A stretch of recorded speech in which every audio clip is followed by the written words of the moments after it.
Déclaration des députés provinciaux de la majorité parlementaire de la ville de Kinshasa. En réaction aux allégations de quelques députés nationaux élus de Kinshasa. Après avoir suivi avec indignation les allégations des députés nationaux de la ville de Kinshasa sur la gouvernance de notre ville, les députés provinciaux de la capitale congolaise ont réagi promptement. Ayant analysé froidement ces propos, les élus provinciaux de Kinshasa ont relevé ce qui suit. 1. Concernant la question de la salubrité. Dès notre entrée en fonction, la ville de Kinshasa était envahie par les montagnes d'immondices. Aujourd'hui, toute personne sérieuse constate que ces montagnes de déchets ont disparu dans la ville de Kinshasa, qui est mieux éclairée à ce jour que certaines villes. Lorsqu'on parle des immondices qui jonchent la ville de Kinshasa, de l'aéroport au centre-ville, ces allégations ne reflètent pas la réalité.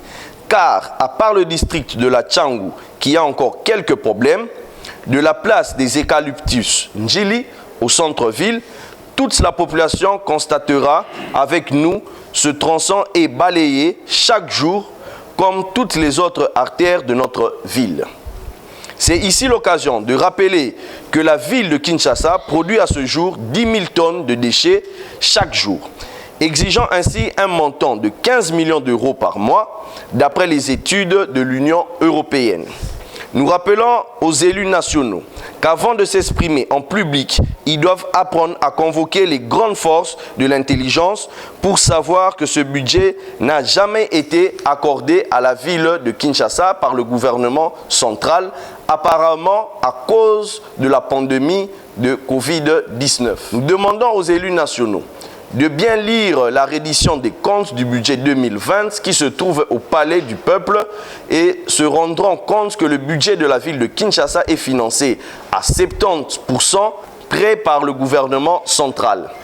Pour l'exercice si haut cité, la ville a reçu moins de 20% de ce qu'elle attendait du gouvernement central.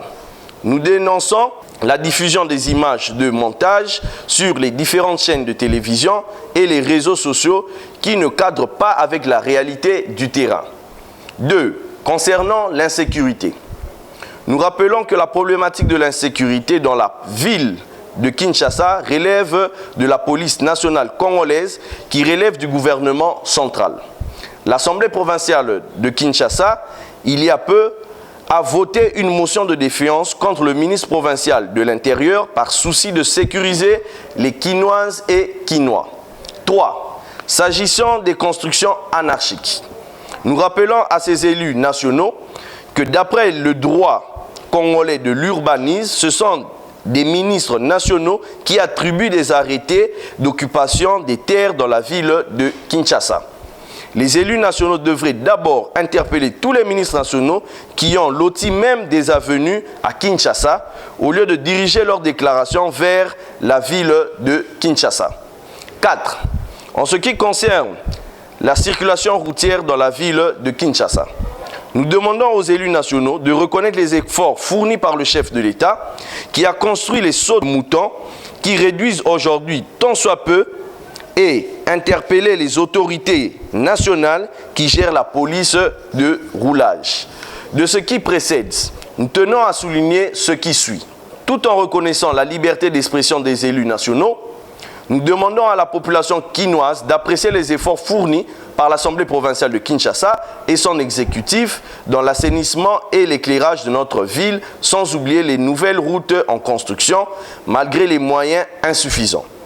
L'Assemblée provinciale de Kinshasa s'engage à soutenir sans réserve les actions du chef de l'État et rappelle aux élus nationaux que la loi sur la décentralisation reconnaît aux provinces l'autonomie de gestion et demande à ces derniers de se concentrer sur les questions d'intérêt national.